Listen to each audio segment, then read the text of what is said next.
Quale futuro per il territorio vicentino, per le persone, l'ambiente, la società, il lavoro?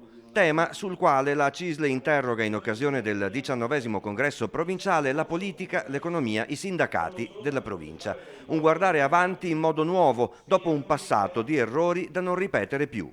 Per esempio nei rispetti dell'ambiente, ne sappiamo qualcosa anche nel nostro territorio, nel rispetto dell'economia, ne sappiamo qualcosa del passato che riguarda anche la provincia di Vicenza. Ecco, io credo che il progetto migliore sarebbe quello di parlarsi, di creare dei tavoli dove insieme contribuiamo a decidere qual è il futuro che decidiamo di avere, perché questo da noi non si fa. Cosa imparare dagli errori recenti del passato in provincia di Vicenza?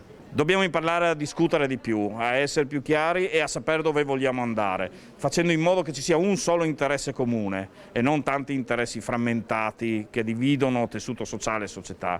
L'interesse da soli, sistema bancario o impresa o lavoratore, da soli non si va più da nessuna parte. La relazione del segretario è stata seguita, oltre che dai delegati CISL di tutta la provincia, anche da molti politici vicentini, la ministra Erika Stefani e l'assessora regionale Elena Donazzan, il presidente del Consiglio Veneto Roberto Ciambetti e in remoto il sindaco di Vicenza Francesco Rucco.